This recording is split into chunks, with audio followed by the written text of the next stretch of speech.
What's up, everybody? Hope you're all having a great day. Today I just wanted to talk about what seems to be on every BioWare fan's mind, and that is Dragon Age: The Veilguard.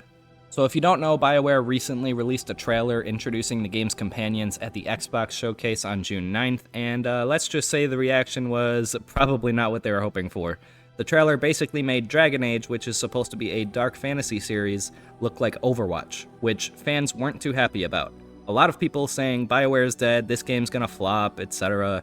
It definitely had me worried, but I wanted to wait until the gameplay demo to form my full opinion on the game. And now that we've finally gotten a look at the game in action, I think I'm much more optimistic and positive about the game. I still have some reservations, and I kind of just need to get my hands on the game to know for sure, but this definitely has me a lot more hopeful for the future of BioWare and Dragon Age as a franchise than the initial trailer did. So if you ask me, no, I don't think BioWare is dead, at least not yet. We'll know for sure on the game's release. I think everyone recognizes this is kind of a make or break moment for the studio.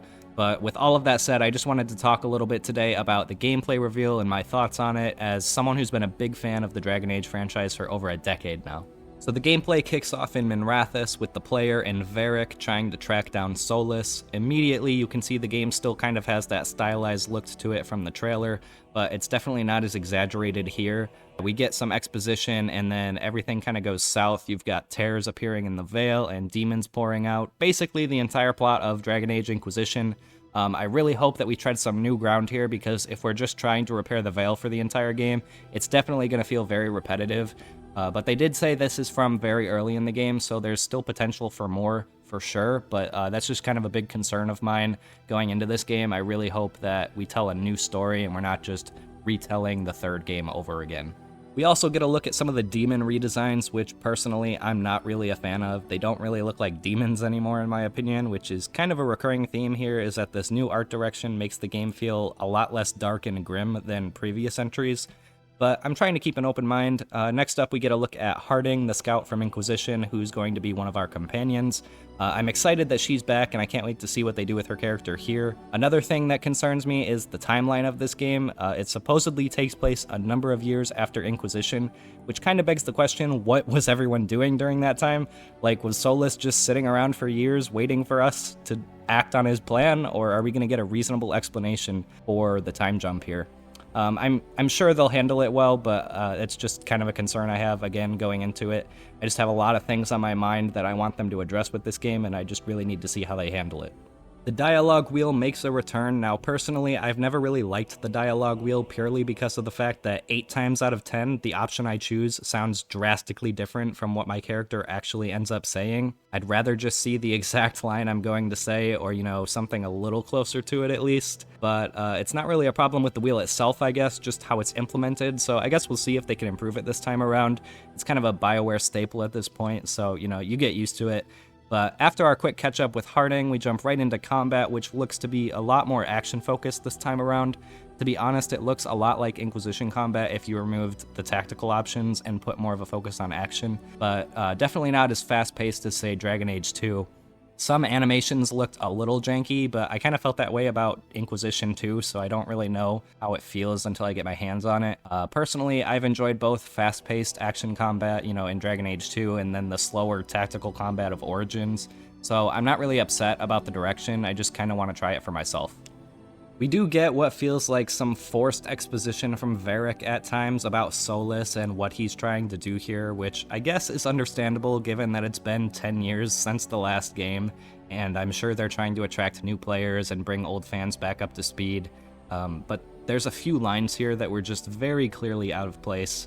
But again, I'm trying not to let that bother me too much because I understand the reasons behind it. The Venatori make a return here as well. Not sure what they're doing this time around now that Corypheus is, spoilers, dead, but they're probably up to no good. We see some more combat, but nothing really different from the first encounter. Player does an Uncharted slide down the hill moment straight into another combat encounter where we get a look at the ability wheel, which seems to be the main way you'll be using your own skills and your companions. It doesn't seem like you can switch characters anymore, which is admittedly a little disappointing, but I can't say it's something I made much use of outside of Origins, where tactics were a lot more of a facet in combat.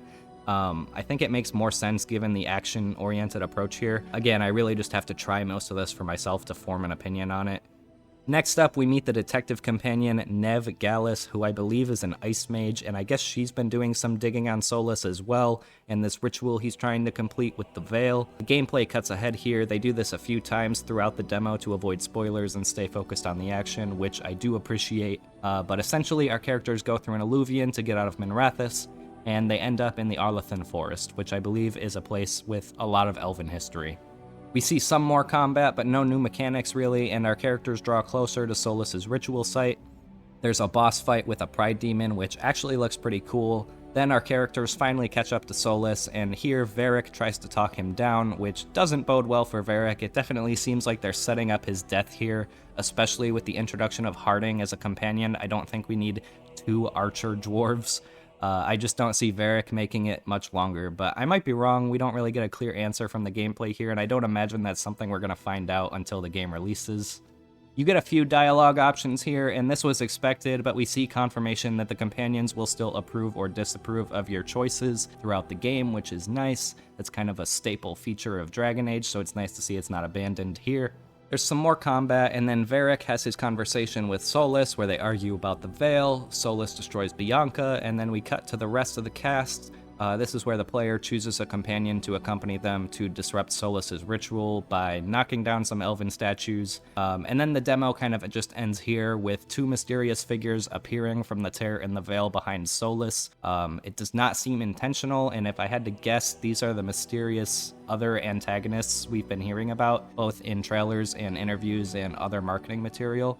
Again, I'm not really sure who they are, but we know the Darkspawn will be making a return, so they may be connected to the old gods in some way, but there's not really any additional info on these characters as of yet. The silhouettes looked cool though. They kind of remind me of the Architect and Corypheus, so I hope we'll learn more about them soon. They definitely have me intrigued, and I can't wait to learn more. Overall, I definitely think the gameplay demo was more reassuring than the Overwatch-style trailer we got at the Xbox showcase. I still have some concerns, but overall I'm pretty optimistic, and I think that Dragon Age the Veilguard has a lot of potential. It looks like the game is releasing this fall, which means we don't have to wait too much longer to find out for ourselves how the game is. And, you know, with all of that said, I want to hear from you guys. What did you think of the gameplay demo for Dragon Age the Veilguard? Are you excited? Are you worried for BioWare? Let me know your thoughts down in the comments below. And if you made it this far into the video, I just wanted to say thank you so much for watching. If you could leave a like and subscribe, I would greatly appreciate it. As always, feel free to let me know what type of content you want to see more of down in the comments below, and I will see you all in my next video. Take care, guys.